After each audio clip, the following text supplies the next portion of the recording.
Hey everybody, Chris Shipley Pest Solutions. Wanted to just kind of talk about it's December 21st, end of the year 2023 here in northern Indiana, and kind of what the pest outlook looks like, our industry, business-wise, things like that look like.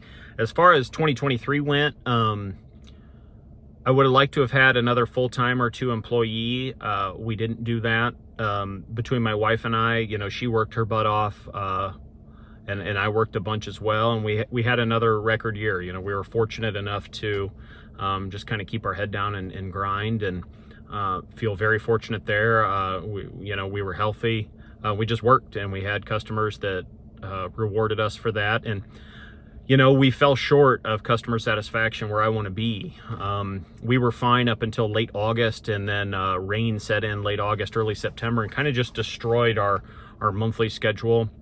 Really put us behind. We at one point there between late August and beginning of October, we lost 20 working days to rain, and 20 working days is a month, and it just completely destroyed our schedule. So there were some customers that didn't get service there in September. Basically, we had to sort of scrunch the month together to be able to do September's, October's, and so we fell short there, and I'm not happy with that. So moving into 2024, our goals would be to add 2 employees, really. Add 1 full-time employee early on, January, February, and then another one around that April timeframe, and really go from there to help us meet our goals and just be consistent and deliver on a level that I would be satisfied with and our customers, because I know we provide the best customer service possible.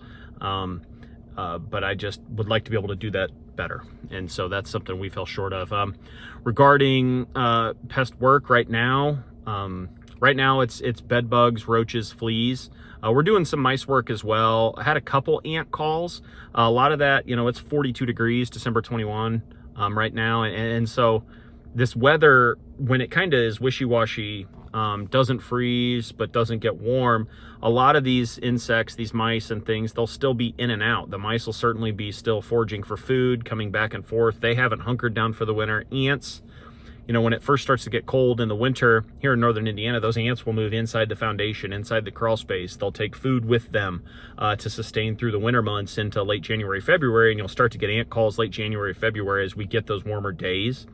And so they start to come out and look for more food sources, but we're getting some of these ant calls that's just because it hasn't froze. And so those ants are still kind of in, they're still looking to pack their food stores right now. And so getting some of that, the mice calls, that's consistent with the fall. As those crops get picked, those mice look to overwinter in attic spaces, crawl spaces, basements, garages, etc. So flea work has also kind of been extended just because again, those inside-outside pets, they still stay outside a little more. Those porch cats, those garage cats, are outside a little more than they normally would be this time of year, which allows those fleas to maybe have an extended feeding period. And so we're getting a few more flea calls than we typically would because of the warmer weather. Roach calls, consistent. I mean, the weather doesn't really matter on those. Roaches, just the German roaches, rentals, houses, just very consistent, steady Eddie. Bed bugs, we've seen a slowdown in bed bug work from an economic standpoint. We're still getting the calls, still getting, increased phone calls. But when you tell people, the price, and we average $1,000 to $1,500 on bed bug work, the economy, that's really affecting those people. And so we're from an economic standpoint, we're seeing a slowdown there where those people that normally would have just said, oh yeah, that's fine a year or two ago, we don't really have the money, we'll get back with you, and that's certainly fine. It's not cheap to get it done, and so we're sympathetic to that. We don't do payments, but we're approaching what I colloquially call bedbug season, which is Christmas and then spring break. We always see an uptick there, February, March, April, and I think a lot of that is just holiday travel, Thanksgiving, Christmas, and then spring break. You see an uptick that 30 to 60 days post staying at a hotel, at a resort, flying, Airbnb, and you see an uptick 30, 60 days out when people see that, oh, that's what has been biting me. That's what these bites are from. They finally find a bug. And so I suspect that'll be historically the same, come February, March, April. But we are seeing a slowdown there. I'm in northern Indiana, Elkhart, Kosciuszko County specifically. I cover 5-6 counties, but Elkhart, Kosciuszko specifically. And those areas were hurt incredibly hard in the 2008, 2010 economic recession. 20% unemployment, Elkhart County. Because of the RV industry. It's the RV capital of the world, manufacturing of the world. And so a lot of those companies have been on like 3-day work weeks now for the past few months. They've entered into their 3-week shutdown. And I hope that upticks at the beginning of the year. I'm hearing kind of mixed things on that. So economically, next spring could be very interesting. I was around, 2010, seeing the tail end of that. Pest control companies, there were quite a few that were wiped out. They were leveraged too heavy, or all they did were home inspections. All they did was termite work. And then when those home sales weren't happening, this is in 2010, when the interest rates weren't anywhere near what they are now, 8.5%. And so, our termite work, our WDIs, our wood destroying inspections, those have slowed.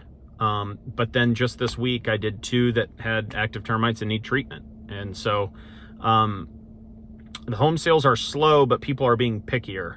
The home transactions of waiving inspections and anything under X amount of dollars, a few $1,000s, the buyer's just going to eat, the seller's not going to fix because there's a housing shortage. There's still a housing shortage in our area, but those people are being, there's been quite a few more canceled home sale transactions than there have been in the past 3 to 4 years. In nationwide, just reading, there's a lot of data to support that as well. People just being pickier, and that makes sense. Your interest rate's more, you're going to pay a lot more, so you want to be more certain about that type of purchase. So I see that going into next year. Those are some things that I'm going to be kind of watching out for. It doesn't really affect our business because we're just, the beauty is Mother Nature brings insects back. The insects are still going to be here. And so there are certain things that still need to be treated regardless of economic impact. Typically what we will see though is we'll see a slowdown in some of these more sort of luxury services, which, those one-time treatments in the spring for ants, spiders, bees, wasps, as those nests are starting, you will see that slow down a bit. People will be a little tighter with their money, but then, there's still bed bugs, fleas, roaches. You still have to get them treated. And so I don't want to say pest control is recession-proof, but I've been through one of these before. Commercial businesses slow down as businesses either tighten their hours, tighten their books, or close, go out of business. So that's always a possibility. That's happened some in our area. I've seen some businesses close their doors.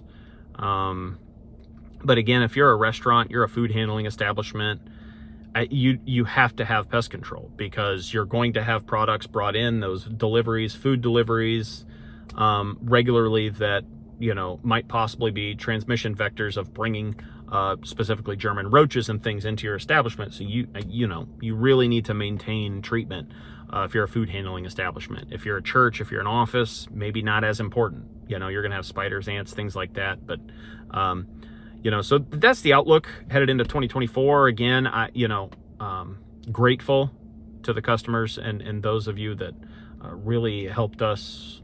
It's kind of crazy to look back and go, wow, I worked the most hours I ever did. My wife worked her butt off as well in the office and in the field, and just being a mother and raising our children. And very fortunate and very thankful to be in the position we're in. And we fell short. I want to be able to provide a better and more consistent experience. Like I said, we were fine until August, September, and the rain just completely destroyed our schedule. And rightfully so. We had some unhappy customers, and I've talked to many of you and apologized. And, we're looking forward to fixing that. So, that's kind of where we're at right now. Warm season has provided, this is the latest I've ever pulled my spray tank. I pulled my spray tank December 18th. Normally it's November 10th to the 14th. So we were fortunate to have an extended treatment season this year, but, really looking forward to 2024. Thank you.